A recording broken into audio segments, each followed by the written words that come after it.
Good morning, everyone. Special Constable Shaylin Jackson with the Woodstock Police Service here. We are here with Chief Daryl Longworth today for our first Coffee with the Chief of 2021.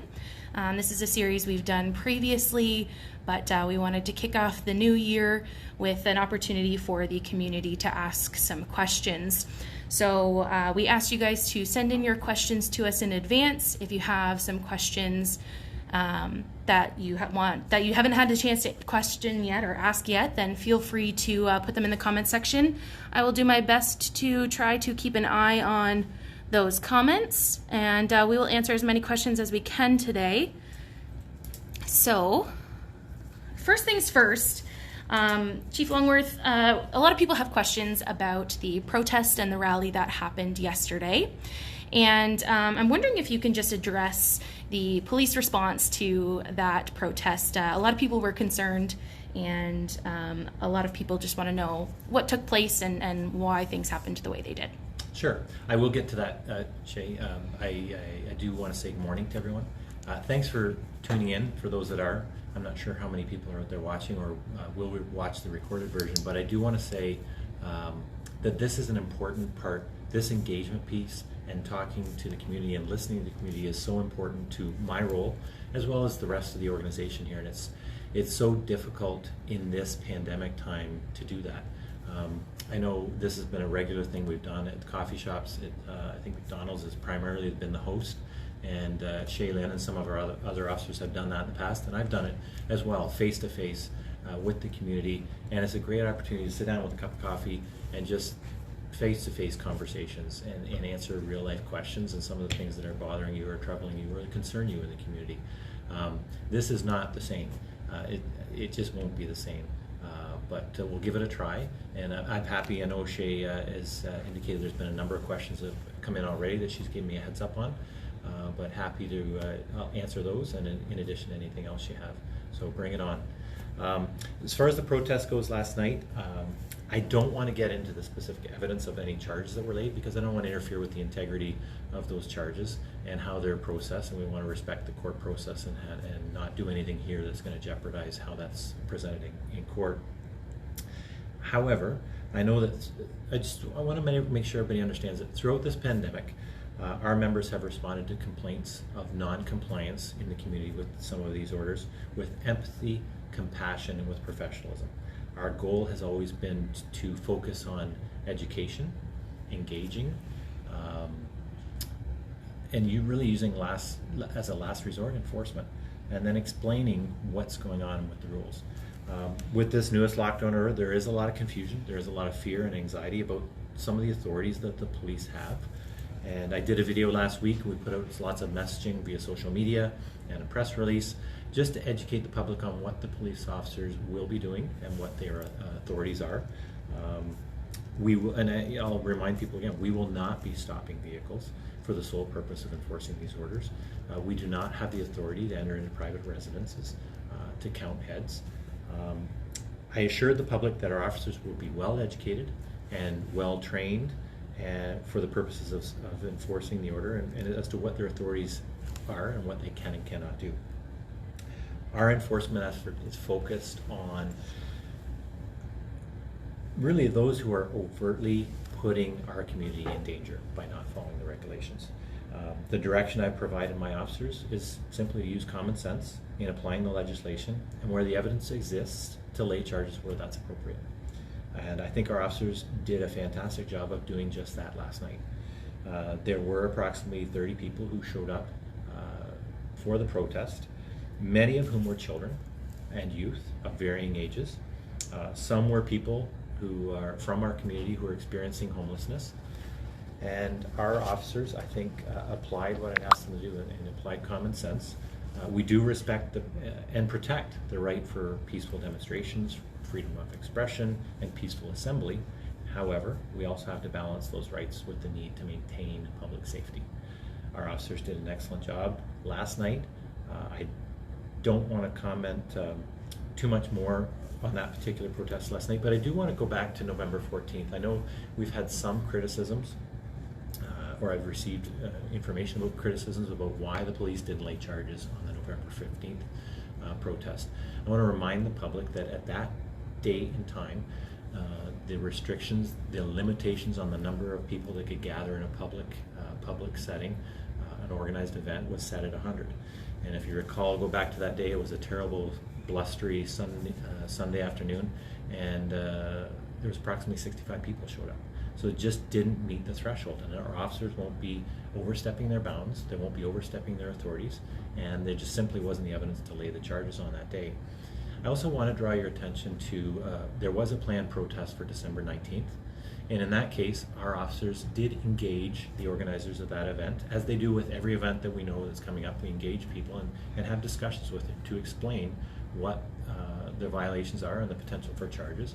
And in that example, maybe as a result of that engagement, for whatever reason, the organizers decided not to go ahead with that protest. So the efforts that we make in advance of the protest go a long way into ensuring this is safely executed, and everybody has their opportunity to express themselves, but also obey the law. And where our officers have to, they will lay charges, and they did so last night.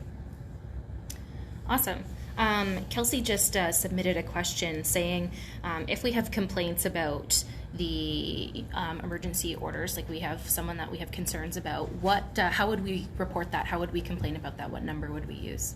They can call our 537-2323 number. Please don't call 911 unless it is an emergency. We do have a partnership arrangement with and we're working in partnership with Woodstock City bylaw officers. So we primarily during the day, depending on the circumstances, city bylaw officers may respond, but police may respond in partnership with the bylaw or independently during Monday to Friday days, normal business hours. But after business hours and on weekends where there is no bylaw primarily dedicated, police will be responding, and we'll deal with those appropriately. Awesome. So we have a few questions about recruitment. So Vanessa asked, is Woodstock Police currently hiring police constables? Anne-Marie wants to know about cadets, and Jeffrey wants to know about hiring experienced officers. Okay, so I'll start with the recruits. We are actively looking for police constables, and I'll answer all three, and then I'll kind of dive into each three. And yes, we are actively hiring cadets. And yes, we will entertain looking at experienced officers as well. We are looking for, as far as our police constables go, and really this applies to cadets too, because our cadet program, really we like to envision that as a feeder program for our cadets.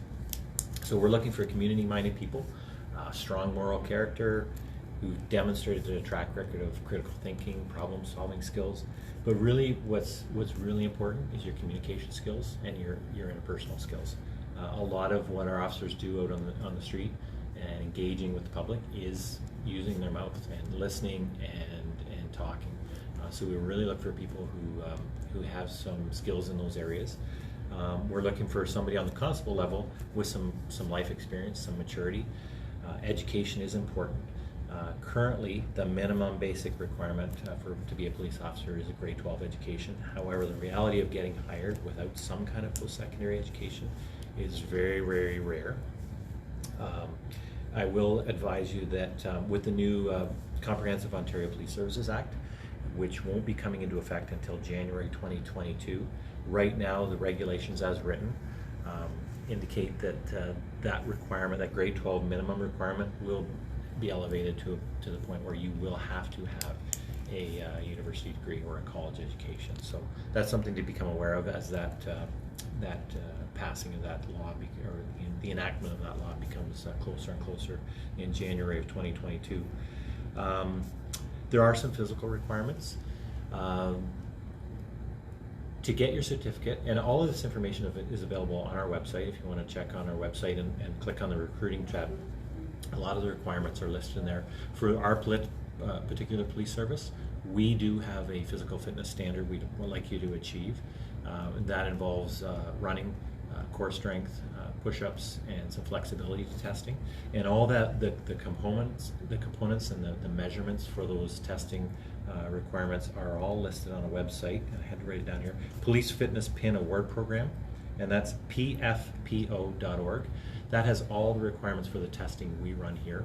There is a test that you must be able to pass and complete once you go to the police college, and that's called the PREP test. And that's available on the testing requirements for that are also available on the Ontario Police College website as well, if you want to look at those.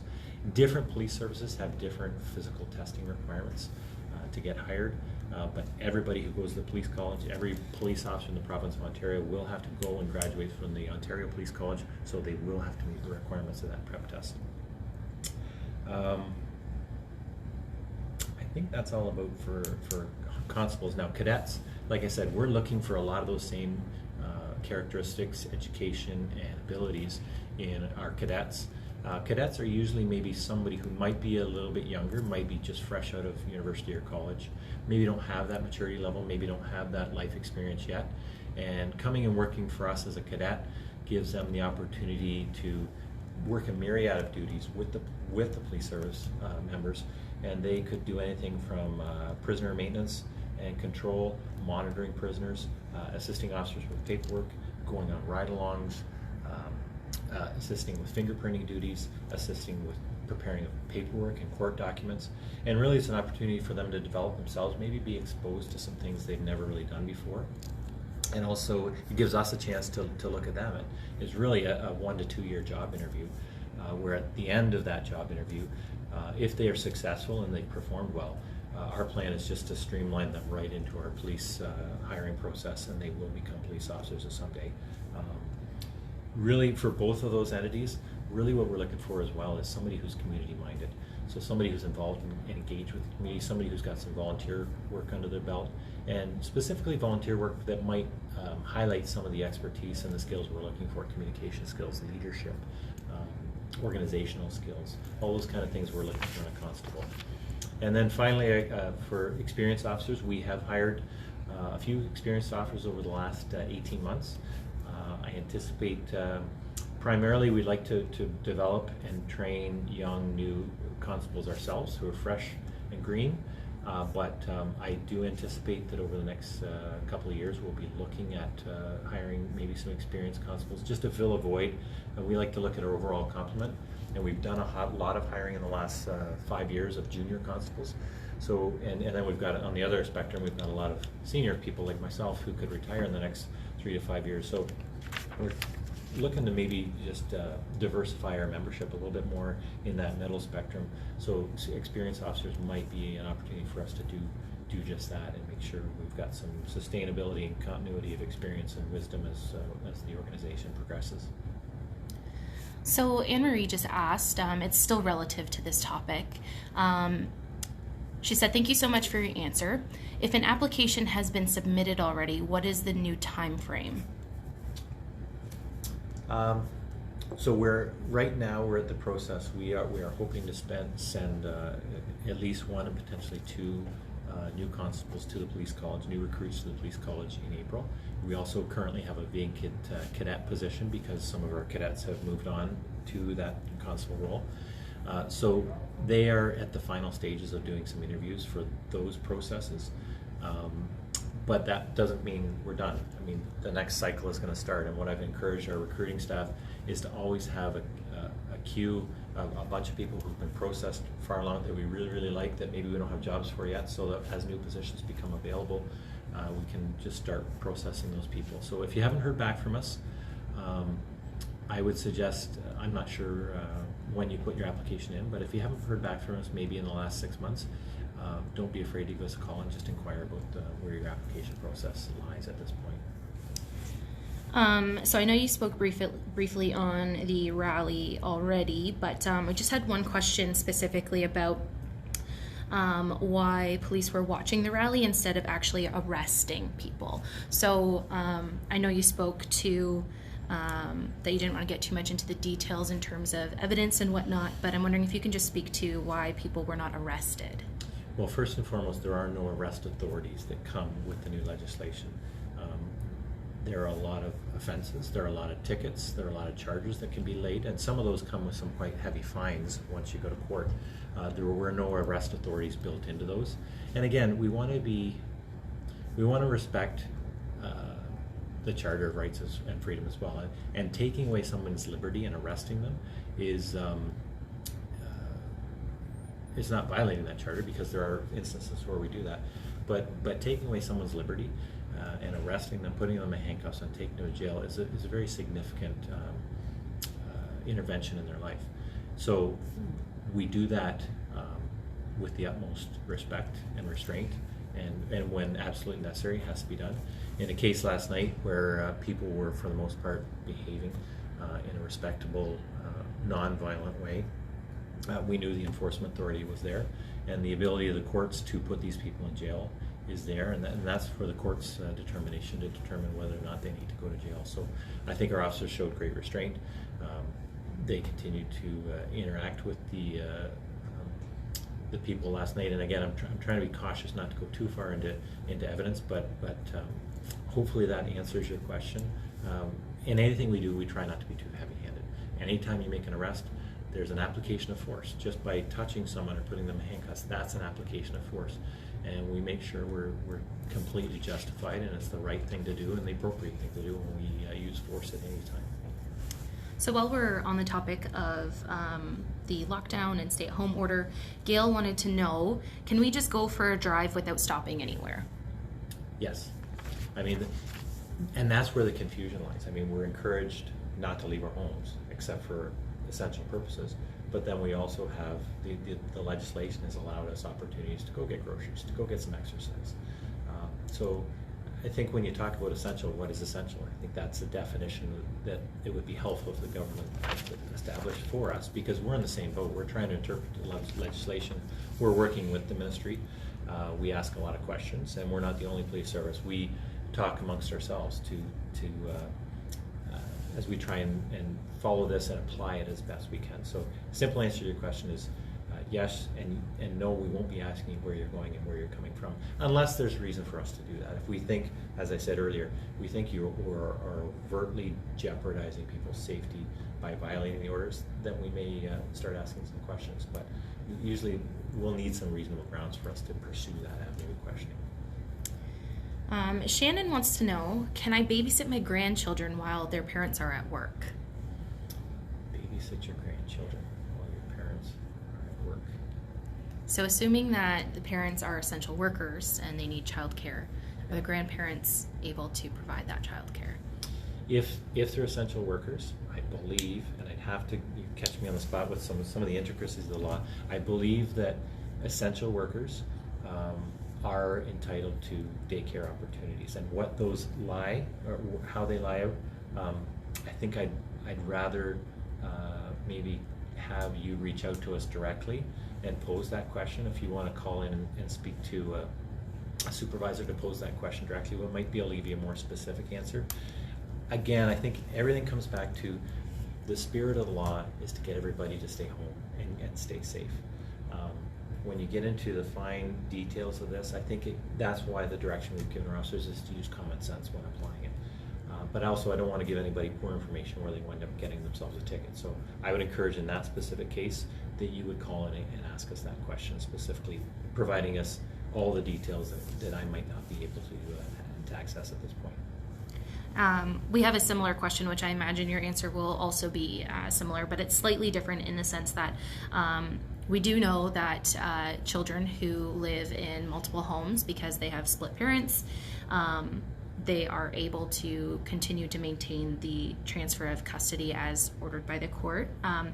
Now, this person in particular said that their ex-partner takes their children to his girlfriend's house, who is in a much larger center in the GTA area, and she was just wondering about is that allowed, her children to be taken by her previous partner to his girlfriend's house in the GTA area. Okay, and that's you're right. That's a similar answer. I would encourage you to call in and speak directly with an officer just to get that specific answer with all the details and all the information that can be provided, so that we're giving you a good answer based on all the facts. So Dylan had a question. He wants to know more about how to aid victims of domestic abuse. He says he understands officer discretion, but is concerned about victim blaming and wondering about officer training in relation to domestic abuse. Sure. So our officers are mandated to lay a charge where they have reasonable grounds to believe an offense has taken place when domestic violence is at play. There's absolutely no discretion there available to the officers. Our officers do receive regular training.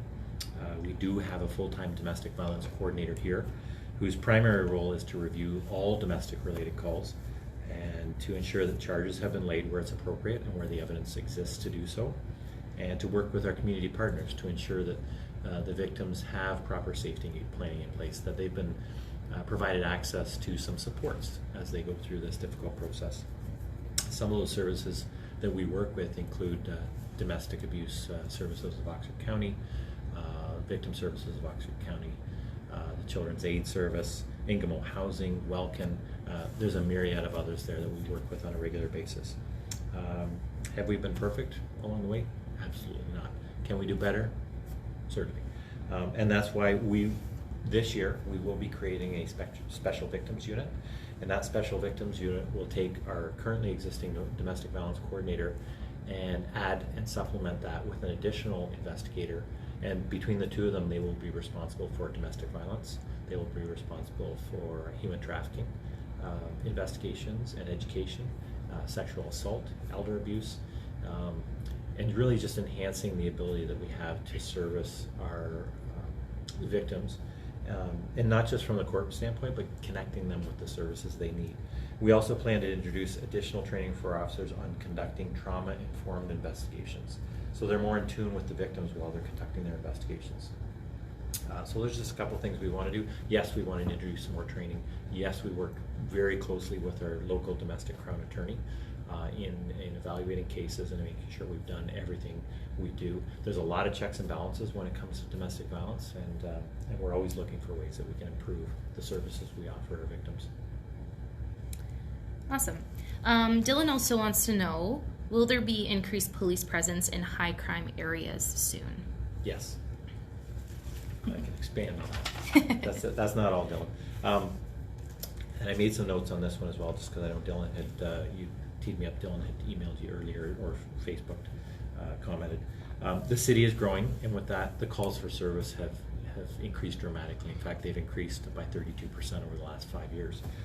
One of the struggles we've had with that workload increasing is that the time officers have to spend on proactive enforcement efforts is being diminished because of the calls for service volume that's just coming in. And there's many days where officers come in, and from the moment they clock on to the moment they walk out, they're going from call to call to call, and quite often may miss their lunch or a break, even if that's the case. We want to be more proactive. So in 2020, we created a full-time traffic position. We created 2 full-time foot patrol officers downtown. And in 2021, you may have read in the media, we've just created a community response unit. And that unit consists of a sergeant and 2 constables.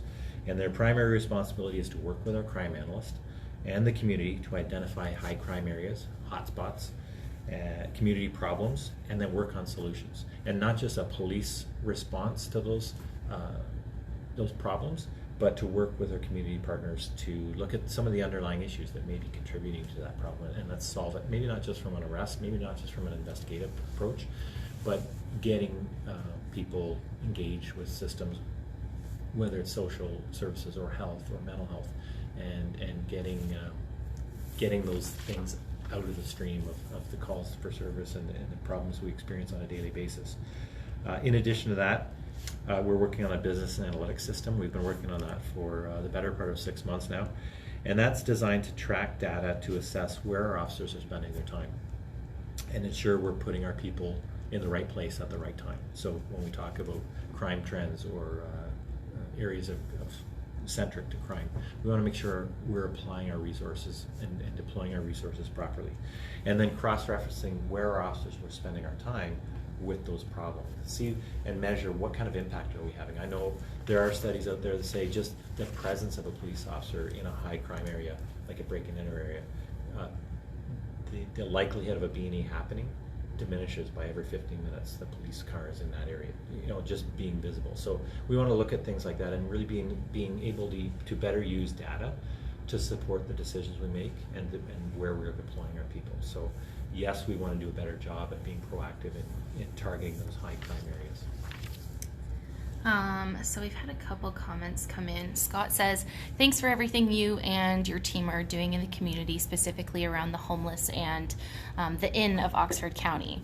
So thank you, Scott, for that kind message. Carol wants to know, what types of calls are you receiving most since COVID-19 started? I don't think there's been a significant change in our call dynamic. I know in the early days since the pandemic started, I think we did see end of March, April, and maybe early May, we saw a real decline in the calls for service as a whole, and that's that tells me that the community was doing what was being asked of them. They were staying home, they weren't being out there, and I honestly believe that the community was being respectful of the police and the emergency services, recognizing that we had some extra workload. We were trying to deal with the pandemic situation. We had closed our doors. Unfortunately, we stopped providing some services, although our emergency services and our ability to respond to needs of the community was still there.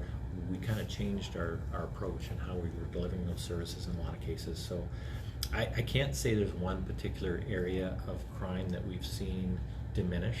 I would agree and kind of go back to your previous message that I think this pandemic has impacted our more vulnerable population, or I think it is impacting the homeless population downtown with some of the services and businesses being closed. I believe we could see some impact, although I'm not aware of any significant increases yet. I'm worried that our domestic violence incidents may start to be on the rise, because I'm worried about what's going on behind closed doors as people are locked in their homes, for lack of a better term. They're not getting out as much, they're not engaging with other people, and there may be victims out there who need help but don't have the access they do to normal communication outside the home. So I would encourage those people that we are here. I would encourage those people that some of the organizations I mentioned previously, like DASO, like Victim Services, they're there to support you and help you. So I encourage you, if you are in a situation like that, to reach out to us and let us know. I think we didn't see what some areas saw with businesses being closed, with higher commercial break-and enters. We spent a lot of time, and we made a commitment to the community when the lockdown started back in the spring, earlier this spring, and again this fall, that if your businesses are closed, we're going to step up our patrols in those areas.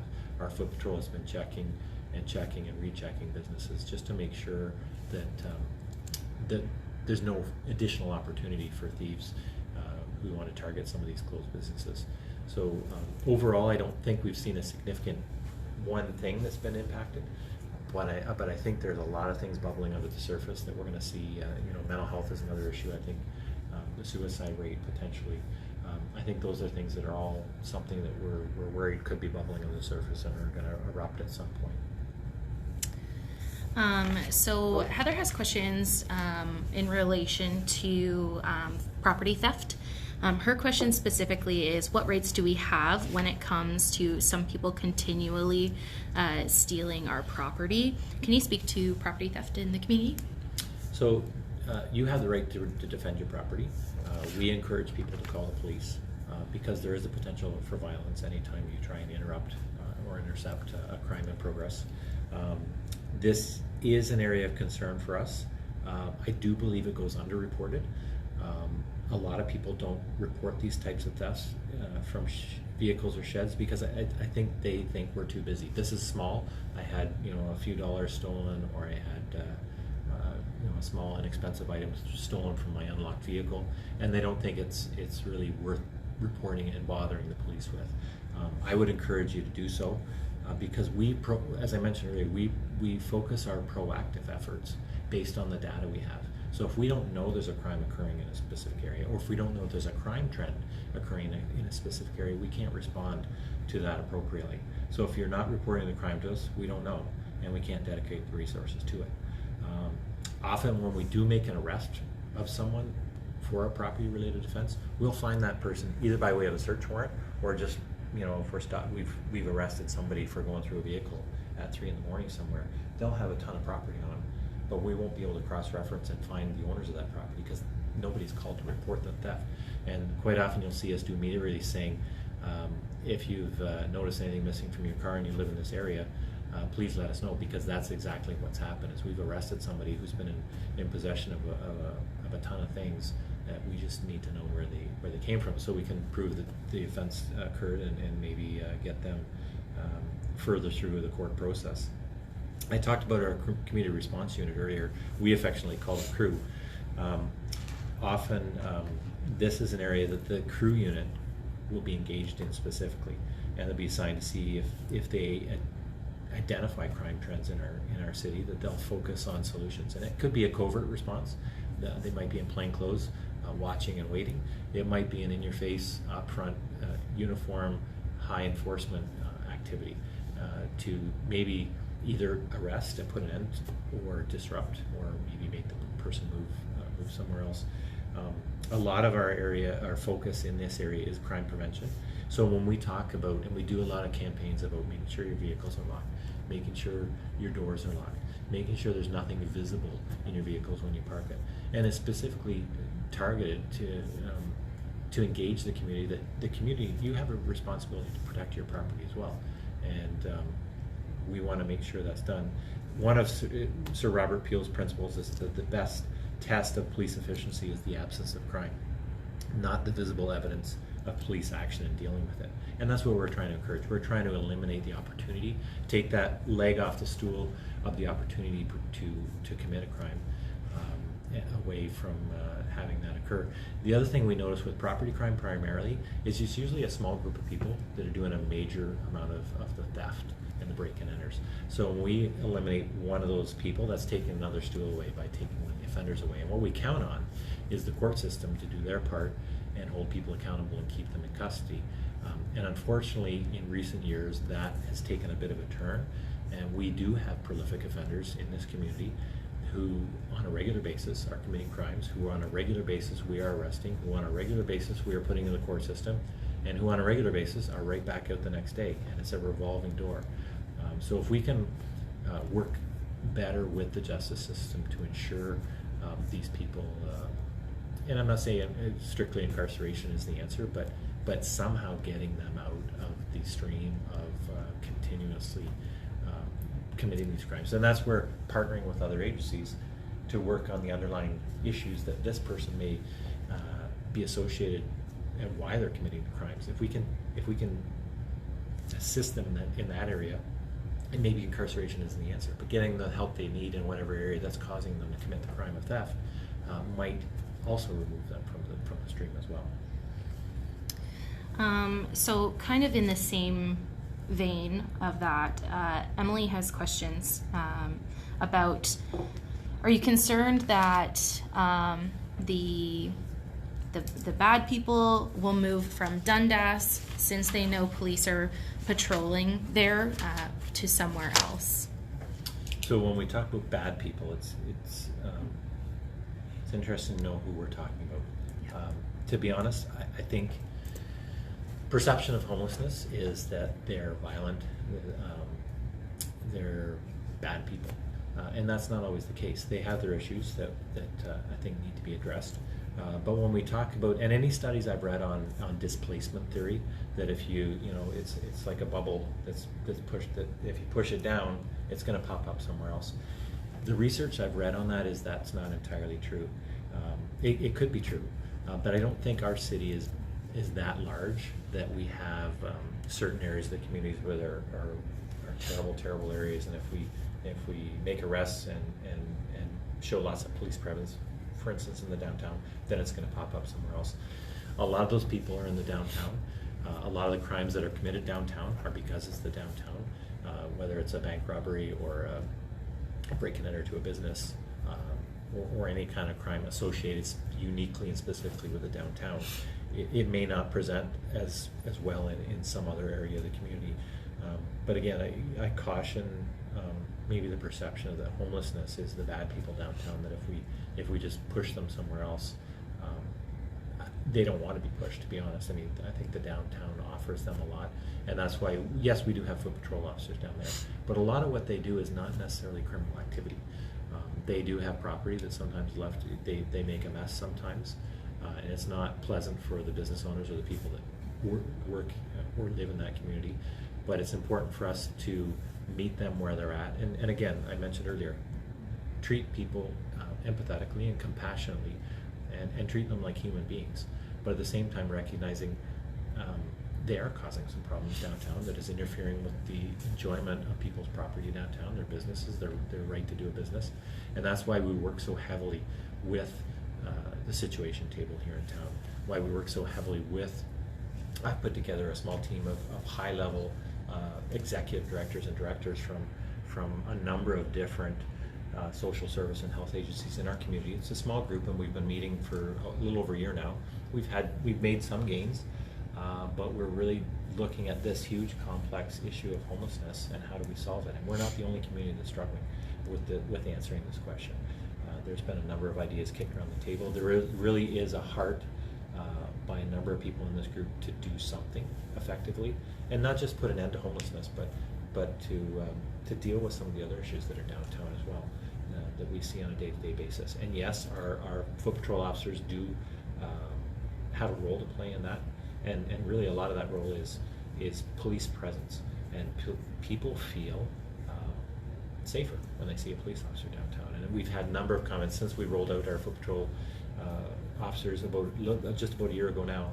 We've had a ton of positive feedback from the community who basically said just that. We feel safer that they're here. Unfortunately, it's like I said, it's a complex issue. It's not just a criminal issue. In fact, a very, very little component of that homelessness issue is criminal in nature. And that's why part of their job is to work with the community to try and look for other solutions. So Shelley also had a question kind of in the same realm of that. She mentioned that it seems like the homeless population has increased in Woodstock. Is there anything we can do as a general public to help? And should we be calling police when we see them doing drugs on the street or sleeping in bank vestibules? Yeah, and that's an interesting question. What can the community do to help? I think there are a number of agencies that help service the homeless. I grew up here, so I refer to it as the end of the cold sometimes because that's the way it was. I grew up in this town. So, and as most of you may know, I left to go take a job as a deputy chief in London for 4 years. And prior to that, I'd worked in this town as a police officer for nearly 20 years. And I was shocked and surprised after having left for 4 years to go work in London. In that 4-year window, when I left here, I did not notice, nor was I aware of the visible homelessness. I recognized that homelessness was there and prevalent and in our community. But when I returned from London, and London has their issues as well in the downtown, but having returned from working in London, I was shocked at the actual visible homelessness, the people with shopping carts, the people sleeping in sleeping bags in vestibules and on the street. So the problem has magnified considerably, I would say, over the last 5 to 7 years. And I think the same is being said and recognized in a number of communities, whether it's a big, large urban center or a smaller community than even Woodstock. It's presenting itself. So what do we as a community do to assist these people? To be quite honest, a lot of our officers have worked with these individuals on the street. Some of them don't want to go to the end. Some of them, I'm not saying they enjoy being there, but for whatever reason, don't want to stay at the end. We've tried to set them up in short-term housing in a hotel. They don't want to be there. They'll leave. So there are some underlying issues with some that we need to address. But what can you do to help? I think, as I mentioned, there are some agencies out there that are providing service to the homeless, that are providing meals and food and support and clothing. And I would say if you can find an agency that you feel comfortable and is legitimate, that you want to support financially, that's probably the best way to do. I know a number of them, those agencies are struggling right now because they can't take donations, physical donations, because of the pandemic. So they're trying to work and adapt to this new environment we live in. But reach out. And if so, I think the final question dealt with drug use and sleeping in the vestibules. Absolutely. If you feel unsafe in a situation, don't hesitate to call us. We as police officers recognize that people with addictions should not have to be criminalized, and we've kind of adapted our approach to drug use over the last few years too, and not necessarily does a possession of a drug necessitate an arrest or a charge, because we recognize that people with addictions really have no control, and that intent to commit a criminal offense really isn't there because they're responding to their physical addiction. But we will respond, and we will try and deal with it as effectively as we can. And same with the sleeping. If you feel unsafe at any time downtown, don't hesitate to call the police. But at the same time, recognize that when we show up, there's not a lot we can do. We will try our best to get them the services they required. In some cases, we have laid criminal charges in the hopes that the courts may be able to assist in getting people the help they need. But that's not really proven to be effective otherwise. So we're still continuing to strive for that right thing to do that's going to solve this. And we may never solve it, but I think improving the situation, doing better than what we did the day before is the best approach we can take. So we had a question here, and I noticed it came up twice. How old do you have to be to sit in the passenger seat of a vehicle? Wow, you've got, as a chief of police, I haven't done traffic enforcement for a long time. Although I did participate this past year in our Cop on Every Corner, and I actually gave out a ticket for a stop sign violation. Probably the first ticket I've written in 15 to 20 years. But I'm going to rely on the expertise of my partner here, who's just trying to help me out, flash me the symbol. You have to be 13 years of age. So this is what a good chief of police does. He relies on the people around him for the best evidence and the best support they can get. Yeah, in Ontario, anyone 12 or under should be sitting in the back seat. There are some other factors that weigh into that, height, weight as well. But I mean, best safety precautions are to stay in the back until you're at least 13 years old. So further question we have from Jody. Jody wants to know, what's the best way to protect myself when out and about because she is new to Woodstock? Well, I think when it comes to basic crime prevention like it, just be aware of your surroundings. Sometimes I think we get focused on our phones and head down and not paying attention and I'm not just talking about violent crime or people, but I'm talking about traffic. I'm talking about walking into things, and we've seen it happen where people have walked into traffic while watching their phones. But I think being new to the community, one of the things we're working on right now is a community safety and well-being plan for the entire county, and then taking that plan and applying it individually to Woodstock and some of the other area municipalities. So we've recently done a survey on people's perception of safety in their communities. And one of the things that came up was a sense of belonging within the community. And I think it's difficult for someone new to the community, especially in this pandemic time, to get engaged in the community. So I encourage you as best as you can to reach out. There are a number of organizations, church groups, social services groups, people looking for volunteers, that's available online. And again, be cautious when you're doing anything online. Test things, check things out. But I think getting engaged with the community and meeting people is probably the best way to stay safe and learning about the community. But simple basic practices of, like I said, being aware of your surroundings. Be cautious when you go out after dark. I mean, Woodstock is a fairly safe community, but there are areas of town where, and we really can't pinpoint one area of town, and where bad things do happen. And I think just being aware of your surroundings. Don't go out alone unless you have to. I mean, and that's not saying it's dangerous to be out there alone. I'm just saying it's just a good habit to get into if you have someone that you can go walking with, keeping in mind the current restrictions and social distancing and things like that. But have somebody that will check up on you. If you are going out, check in with somebody. Let them know where you're going, how long you're going to be, and when you're going to be back. Those are just little things that you can do to ensure your own safety. So Ashley wants to know, when suspicious vehicles are reported to police, is the community informed on social media of the car's details? Depends what the nature of the suspicious vehicle. We do get calls sometimes about suspicious vehicles in an area, and when our officers do attend and maybe locate the vehicle, it's somebody who's lost or looking for an address or is delivering a parcel or has a legitimate reason to be there, looking for a lost dog. These are things that come to mind from things I've seen over the last little while. If it's a significant risk to the public, absolutely. Anytime that we believe there's a significant risk to the public, we'll put it immediately. So a good example of that is often we'll get reports from young people either walking to school or at the park where they've noticed a suspicious vehicle. The individual in the vehicle may or may not have done anything overtly wrong or suspicious in nature. Sometimes they may be they've called out to the child. They could be just looking for directions, or they could be up to something more nefarious and dangerous.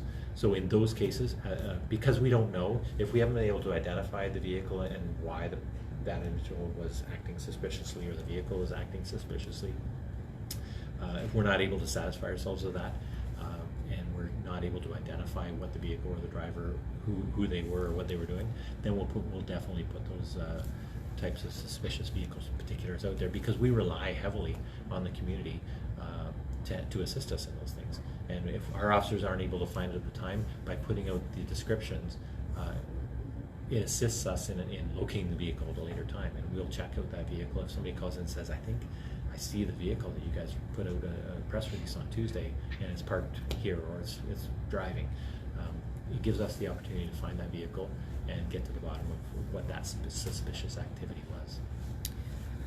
So Leanne just asked, were the protesters ticketed yesterday? I just want to refer Leanne back to the beginning of this video. Once we complete the live video, it will remain available on our Facebook page. Chief Longworth did address the protest and ticketing, etc., that happened at the beginning of this live, so please feel free to refer back to the beginning of this video. Additionally, we have a comment from Dave here who says, Chief Longworth, since you took over, I could notice a difference in the Woodstock Police Service. Thank you. I like seeing that the force is expanding, and crew seems to be a great addition. Keep up the great work yourself and your officers. If I can, Dave, I'd like to give some credit to our Police Services Board as well, and City Council, because when I came here, I recognized the things that I wanted to do. I've set out my plan for the next 3 years in this document. This is our Woodstock Police Service Strategic Plan, which is available on our website. And a compendium to that, this is kind of an overarching view of where I want to go with this organization, where we want to go as an organization over the next 3 years. We've also broken that down internally.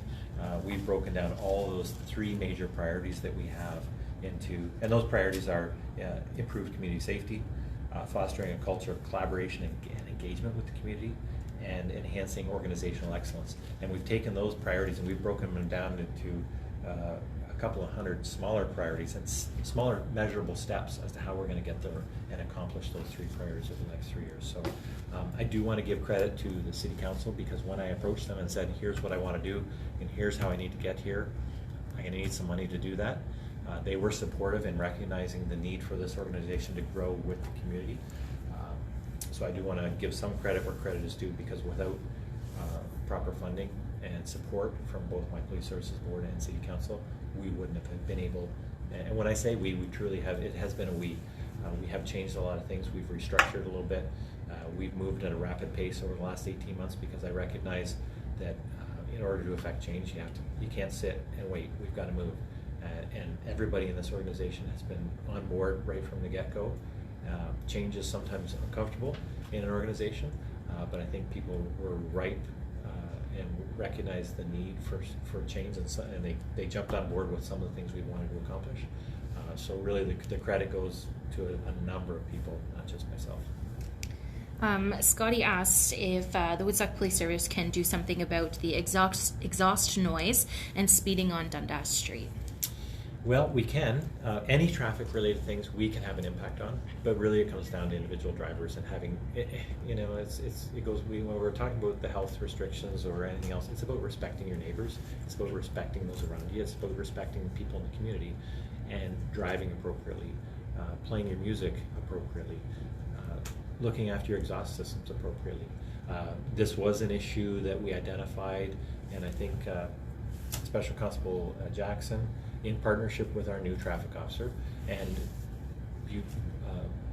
assigning a number of different officers, this is one of the traffic initiatives they took on, I believe, in the fall, late summer, and it was dealing just with that, the noisy exhaust systems.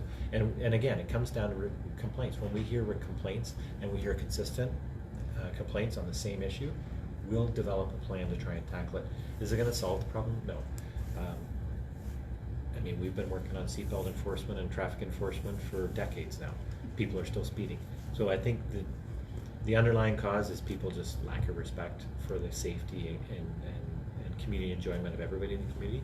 But we will continue to do our part in enforcing the law and doing those special projects to draw attention. And a lot of times it's not just the enforcement piece that we're doing, it's the education piece. Because some people, if you like your hot rod and you like your jacked up muffler, or you just let it go, you may not have paid attention to it, but you may, with the education and the information we're putting about why this impacts people negatively, you might go get it fixed, or you might want to make a change to it. So it's about us all working together. And then this here is the last question that I have, unless any further ones come in. But Juanita wants to know, does the Woodstock Police Service support neighborhood watch groups forming in high-risk areas? So you might be able to help me out with this one, Shane, because I think you've had some involvement with some community groups. So I'll maybe let you answer first, and then I'll maybe follow up with. Yeah, so for the most part, our response has been, encouraging neighborhoods and community members to work together to report crime. I think one of the biggest things is the lack of reporting that happens, and just being a good neighbor and looking out for your neighbor's property. If your neighbors aren't around, being aware that if you see something suspicious that doesn't look normal, reporting that right away to police, just so that we're able to respond or keep an eye on the area, etc. Neighborhood watch groups as a whole can have a lot of planning and a lot of time invested into them if that's the way the community group so chooses to go. Our police service doesn't necessarily have any affiliation with any neighborhood watch groups in our community at this time. And that's partially just, I think, finding the position in which the police service stands and how to go about doing that. I see that Leanne mentioned security cameras. Those are incredibly helpful for our officers as well, right? If anyone has security cameras, they've become significantly more affordable than they were previously when they first started coming out, so those can definitely be helpful. But yeah, I think it's about crime prevention, working with your neighbors, and really reporting things, even if you're not sure. Okay, and I'll just follow up on that by saying, highlighting what I mentioned earlier, we rely heavily on the community to assist us in the work that we do, and part of that is receiving information from the community. I think we just need to be cautious with, historically, some neighborhood watch groups have become more than just a reporting structure, and they've taken on an overt crime fighting structure, which I think can be dangerous. Dangerous to those trying to take those overt actions, as well as the community, because we run the risk of, as I highlighted earlier, our officers are highly trained, they're educated, they have proper equipment, they're trained to protect themselves and the community, and not having that oversight that we have, as we have a number of oversight bodies who make sure checks and balances are in place, that we're not overstepping our bounds. I'm leery of giving too much authority or autonomy to any one group. However, Special Constable Jackson hit it on the head that we need the information. We encourage the reporting structure, and we have had conversations about how we can better engage the community, how we can better support those groups, and perhaps how we can develop some oversight from the police service. I know in some organizations, some communities, they do have cops on, they call it citizens on patrol, who are given a radio and encouraged to call the police. Again, if it's developed with the proper framework and the proper structure that has some oversight by the police service, that's something we have indicated we would be interested in, and we've had discussions about what the next steps are in doing that. That's one of the things on our plan to do, but because we've done so much, I'm cautious too. We have accomplished a lot in a year and a half since I've been here. I'm cautious too not to do too much too quickly, because we could get into a speed wobble and start running into walls and go off course a little bit. So although that's one of the things we want to focus on. I've made some notes just to remind myself that is something we sincerely do want to consider as how to better engage neighborhood watch groups as a police service. All right. Matthew has a question. He just wants to know, does Woodstock Police Service have virtual recruiting information sessions? We do not at this point. I think if you are interested in those kinds of things, and to be quite honest, it's just we don't have the infrastructure. We don't have a full-time recruiting unit. I rely on a number of officers here who do this on the side, who do the interviews. And the recruiting is a labor-intensive job. We're just not big enough to have those kind of resources available to us. But if you are interested in pursuing more, check out the information on our website, as I mentioned earlier, under the recruiting tab.